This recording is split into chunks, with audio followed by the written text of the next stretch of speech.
All right, folks, we're back. Before it gets too late, we're going to do a little interview with Mr. Danny Buckner here.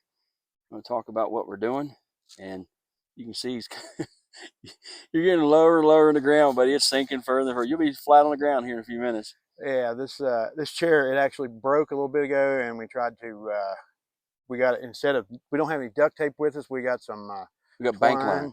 We got some bank line. We We cinched her up wove with it bank line. together, so and So now it's sinking into the ground. So yeah, we had it. Danny had it sitting on rocks, and I sat down on it, and I moved and slid off and broke it off.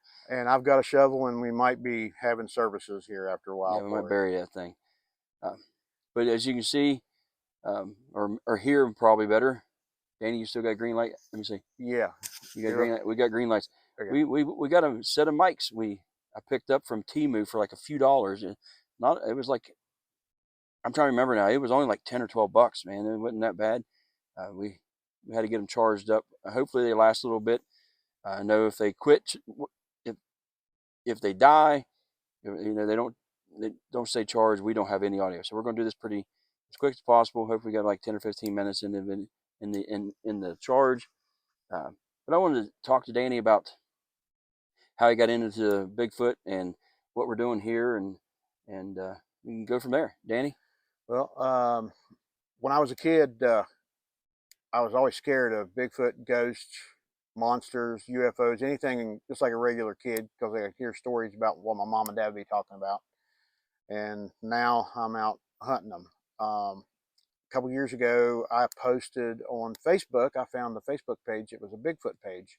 And I thought all things Bigfoot was out west, just like everybody else. Well, I posted, has anybody seen or heard anything from southern West Virginia? I got probably 11 hits off of that, and people were telling me stories, telling me what to watch, telling me YouTube channels. One happened to be Small Town Monsters with yours truly there, Mr. Les Odell from the northern part of the state, and we happen to be pretty good friends. We met at the Bigfoot Festival last year, and I'll be honest with you, I was a little starstruck, and we become pretty good friends. I got to go on my first expedition, I guess you could say. I don't want to really call myself an investigator or researcher. I just want to, I don't know, I just like coming out here and doing stuff, looking in the woods and seeing what I can see, hearing what I can hear. We're more explorers, enthusiasts, stuff like that. Some people won't call me a researcher. I don't see that either, but I mean, I'm right there with you. I mean, it's a fascinating subject. It's just something to learn. I try to keep an open mind about this, about what is out there until something is actually proven. I mean, what I saw on my first outing last summer, July the 20th, I went to Wyoming County to a friend's farm. Which is a hot spot for West Virginia. It's a hotbed for West Virginia. There's Twin Falls State Park, which has got a lot of activity, and the Polk Gap Monster is supposed to be in that area. There is a few other hollers that I have had people tell me about, but I went to this farm. She's a friend of mine. I'm not allowed to say her name right now because I hadn't talked to her about this video, and I walked around the farm during the day, and we got to talk, me and her brother, and showed me different places and showed me the cemetery and what all was going on the farm. They had orb activity, ghosts, even UFO activity. And that night, I went to sleep about 11 o'clock, and I had my tent set up in my cot, and that was it. And I had no equipment. I was green and still green. And the rain and fog was so thick that you really couldn't see anything. So I just laid down. And about 2 o'clock, I just opened up my eyes. And when I opened up my eyes, I just happened to look, and all the windows on my tent were open. And my tent is a 10 by 10, and it's about 7.5 foot tall. Well, when I opened up my eyes, there was this thing standing there looking at me. And this thing had reddish brown hair, kind of blackish skin on the face, yellow eyes. It was about 7.5, 8 foot tall. It was probably about 3.5, 4 foot wide at the shoulders. And I got about a 3 to 4 good second look at it. And I just kind of, because I thought I was sleeping, and I shook my head and blinked my eyes, and then it was gone.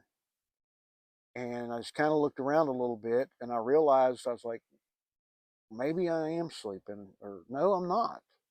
And then I just laid my head, I just kind of looked around, and I laid my head back down. Got up the next morning and looked around and didn't see anything. Went on home, and then I contacted Les here that week and said, Les, I need to talk. Got something that I'm not for sure. I think I had a dream. Yeah, you called me and said I had a strange dream, and then I said, okay, well, tell me about it.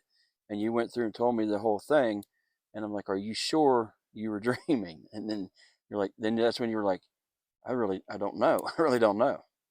And I, from what I saw that night, and after talking to not only Les, but talking to my friend that lives on that has the farm, I had a sighting, and it was about 4 feet from me.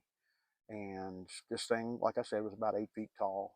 The next week, I went back to get a camera that I had left and an audio recorder. We got to looking, and there was some evidence. There was footprints in the gravel behind where my tent was that I didn't pick up on. There was a little grassy patch, about 4 foot tall grass, about 15 feet from my tent, and something had trampled about a 3 foot area, like it was standing there watching me. And my wife says that it heard me snoring, because Mary loves to talk about me snoring. And after talking to her several times, and me and Les talking back and forth, I got into this a little bit deeper, and I started getting some equipment and started talking to more people and watching podcasts. I've been, in the past year and a half, almost 2 years now, like a sponge, and have really enjoyed and met a lot of people. At the Bigfoot Festival this summer, I set up a booth to sell my paracord. And I set up a table with some of the pictures and things that we've done for the past year, um, and a map. I've got a map of West Virginia that has pins on it, Bigfoot sightings, or incidences where something has happened, or footprints have been found, or lots and lots of tree structures. Um, but people would come over and tell me their story. We ran into a lady, and she showed Les some footprint pictures and showed me. And as you probably remember, a couple episodes ago, we went down to Campbell's Creek, and we was down there for a couple days. But it's just been a fun experience. Yeah. Starting out being scared to death as a little kid, now I'm out here in the middle of the woods, and I'm getting scared because it's getting dark. Yeah, it's pushing what, almost 8 now? Yeah, it's almost 8 o'clock. We've got our lights ready to go on, and we still haven't had to have a fire because the temperature's been great. Yeah. No bugs. The bugs have calmed down. The odd thing is, we heard a crow a little bit ago, saw a couple birds and a couple squirrels, and that's about it. We've not seen or heard any animals.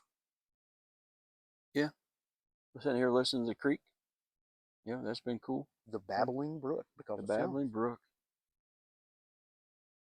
And you can hear a jet. I don't know if you can hear it on over the mics, but there's a jet going overhead. But right now we got our camp set up. Danny has a camera back here. We got some chem lights hanging around. We're gonna, I'm gonna put one over here. Got one off to, which would be Danny's left. That'd be that way, and we got another one back to the right. So we'll see if anything kind of messes with those tonight. We won't have any lights on. We'll just watch them and see what might transpire. Other than that, I want to thank you for saying, "Hey, let's go hit the mountain." Absolutely.